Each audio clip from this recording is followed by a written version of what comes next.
गरीब आदमी बद्दू रात के वक्त वो कहीं बेचारा सुबह से चला था, मदीने पहुंचते उसे रात हो गई। उसने डरते हुए ना खैमा बाहर लगा लिया। जहां रात हुई ना, आधी रात हो गई, 1-2 बजे समझ ले पहुंचा मदीने, तो उसने बाहर ने खैमा लगा लिया। बीवी उसकी उम्मीद से थी, बच्चे की विलादत का वक्त करीब आ गया, बीमार हो गई, उसने खैमा लगाया।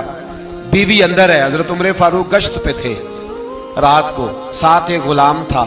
हजरत उमर फारूक रज़ी अल्लाह ताला अन्हु कहने लगे वो आग जल रही है थोड़ी सी, पता करो कौन है। तो आपका गुलाम पता करने गया तो बद्दू ने डांट दिया, कहने लगे जाओ, तुम्हें क्यों बताऊं।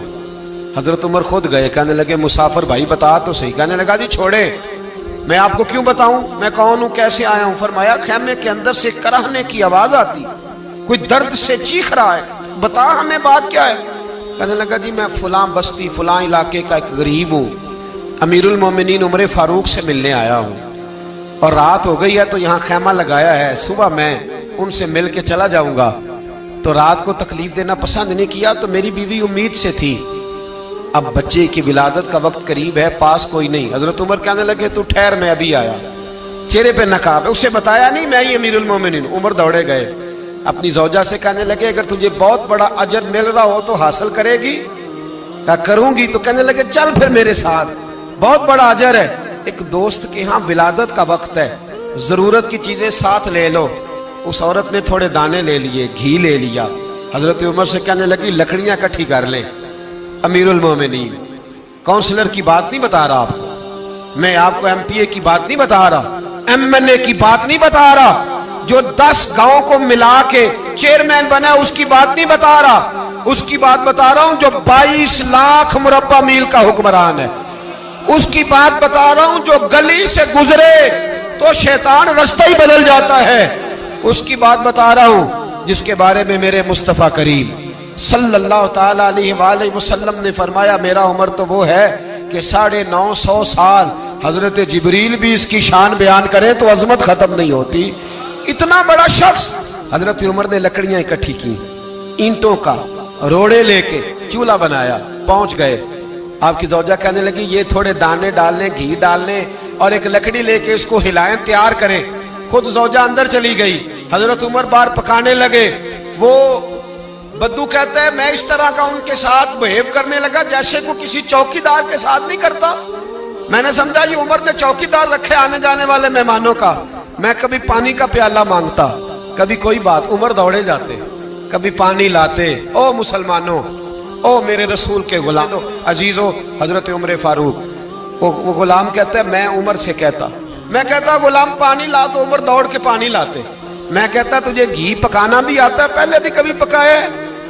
तो उमर फरमाते कोशिश तो कर रहा हूं। मैं कहता पहले भी कभी तेरी बीवी ने ये काम किया है?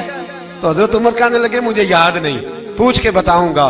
कहते हैं क्या रंग था, क्या अंदाज था, क्या मुस्तफा की तरबियत थी, क्या अंदाज हुजूर ने सिखाए गुलामों को। ये किस तरह का अमीर है कि ये हंडिया पका रहा है, फूंके मार रहा है एक गरीब के लिए, देहाती के लिए जिसे जानते भी नहीं।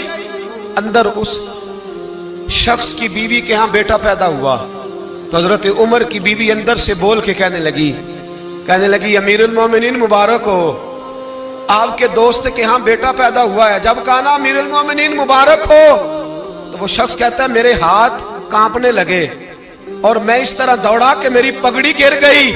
मैं दौड़ा तो उमर ने बुलाया, कहा किधर जाते हो? कहने लगा आप अमीरुल मोमिनीन हैं, आप अमीरुल मोमिनीन, आप उमर हैं। कैसरो किसरा जिसके नाम से कांपे आप वो हैं, जिसे मुस्तफा ने दुआ मांग के अल्लाह से मांगा वो वाले उमर है आप, जिसके लिए अलीउल मुर्तजा फरमाते हैं मैं रोज दुआ करता हूं वो वाले उमर है, जिसके बारे में अबू बकर सिद्दीक ने फरमाया था कि मैं अल्लाह से कहूंगा मौला जो तेरे महबूब की उम्मत के हक में सबसे बेहतर था मैं उसे खलीफा बना के, वो वाले उमर है।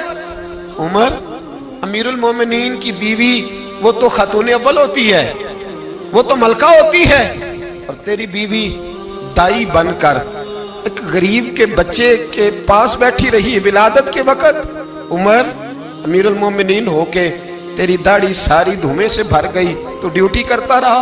तो सैयदना उमर रो पड़े और उस बद्दू को सीने से लगा के कहने लगे तुझे पता नहीं तू कहाँ आया है, اس شہر کا پتہ ہے؟ اس نے کہا حضور کہاں ہے؟ فرمایا یہ میرے نبی کا مدینہ ہے، یہ مصطفیٰ کا مدینہ ہے، یہاں امیروں کا استقبال نہیں ہوتا، یہاں غریبوں کے استقبال ہوتے۔ یہاں حضور نے اس اسٹیٹ پہ میرے رسول پاک نے وہ والا رنگ دیا ہے کہ اب غریب سر اٹھا کے جینے لگے ہیں، اب مزدوروں کو عزتیں ملنے لگی ہیں، اب یتیموں نے سر اٹھا لیا ہے کہ ہمارا کوئی سننے والا